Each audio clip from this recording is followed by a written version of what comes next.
Congresswoman Ilhan Omar had some not so nice words for a reporter who tried asking her a question. Miles Morell of the Daily Caller News Foundation captured the moment and uploaded it on X. Let's watch. Congresswoman Omar, I'm Miles Morell with the Daily Caller News Foundation. Do you think more of your Democratic colleagues should be traveling to El Salvador to advocate on behalf of Rodrigo Garcia? I think you should off. Yeah, I'm sorry, what? Congresswoman? Off. Who should? You. Why me? We're not taking any questions right now, but here you go. Yeah, thanks. Morell posted on X, "That was very unprofessional of her. Our elected officials should not be acting this way." Meanwhile, the Congresswoman doubled down, writing on X, "I said what I said. You and all your miserable trolls can, well, you know what." Some Democrats have been trying out a new attitude that some are dubbing dark woke. The New York Times describes it as crass but discerning, rude but only to a point. Congresswoman Jasmine Crockett, for instance, told a reporter in February that Elon Musk should F off. Oh boy, okay, so I think we probably both agree that this is pretty inappropriate, disrespectful, but I'll let you speak for yourself. Yeah, look, I think that Democrats, maybe not this exact experience, but there's some other moments where they've used some expletives and been a lot of noting on the Twitter accounts of the DCCC, and some other prominent Democrats are getting a little more spicy with their language overall. I think that's maybe an effort to try to cut through. That's partly what this dark woke thing is. Let's be authentic. Let's talk to voters.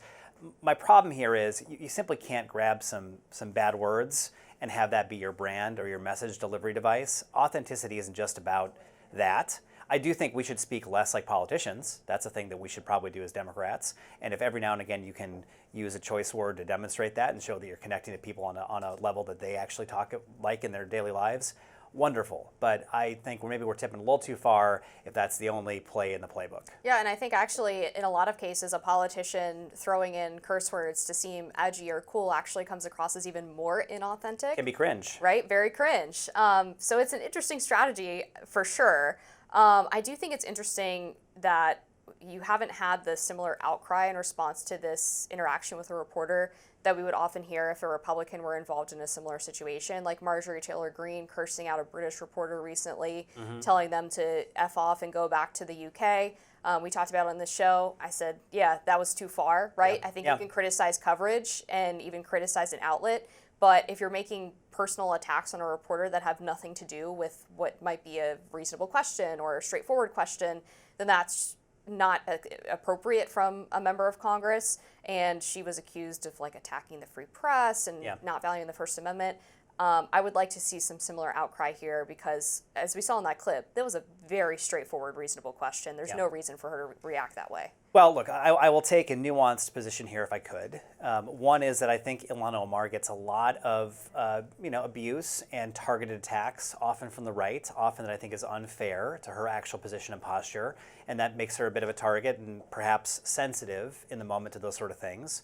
That said, I agree with you. You've got to rise above that. You've got to be above the fray and contribute to an opportunity to have this dialogue with the press that values the fact that we have a free press in this country. And whether you're on the left side of the spectrum or the right side of the spectrum or a moderate or inside government or outside government, I don't like it when Donald Trump does it. I don't like it when Marjorie Taylor Greene does it. And I don't like it when Ilhan Omar does it. We have to respect the fact that the free press is part of the civil society that does make this country great. And losing that is bad for everybody.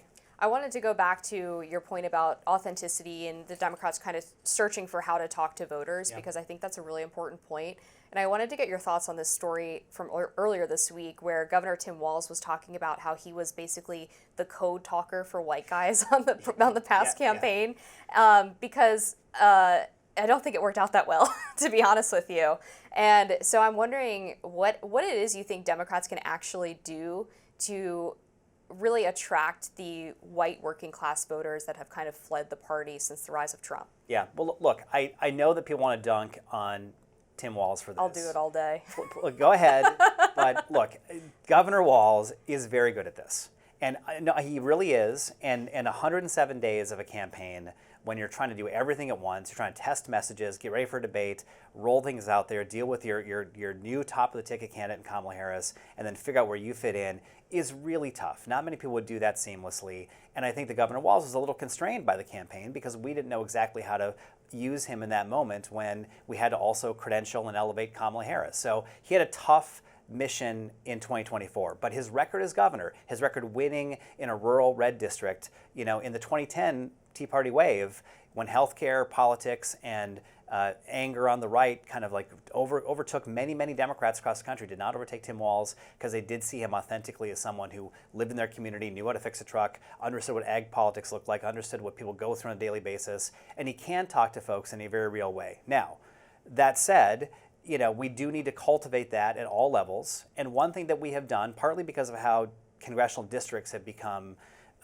packed in so that Republicans are now more geographically isolated from Democrats, is that we've lost touch with some of those very common bonds that all Americans have. We need to do better at running candidates in districts everywhere, and then listening to them and adopting some of those positions and that empathy with regular Americans, and not just be focused on what works on Twitter, what works in East Coast liberal establishments. If you could go back, hindsight's 2020, obviously, Yeah. but what do you think Governor Walz could have done differently in terms of his messaging that would have allowed voters to see what you claim is actually a very effective communication?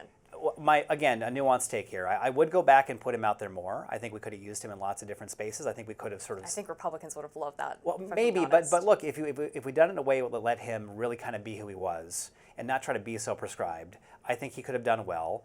But that's not going to change the game. That wouldn't have moved a couple 100,000 votes. I think it might have been a little bit better. But given the constraints of that campaign in 107 days, I don't have a lot of critiques about that. But I do think there's something to be learned from the experience of showing up. I'll tell you somebody else who's really good in Minnesota. Angie Craig, now running for Senate, overperformed her district by 14 points over Kamala Harris because she shows up in those ag breakfasts every single time and talks to folks very real and very authentically. Doesn't have to sort of like pepper in language. It's not her. She just is her. And those kind of authentic Democrats are really missing currency in our party. This might be an odd question, but are you a gun owner, Dan? I'm not a gun owner. Okay. You should find someone to teach Tim Walz how to load a shotgun. Uh-oh. I think that would go a long way. Uh-oh. Next on Rising, the latest trend, cross necklaces apparently.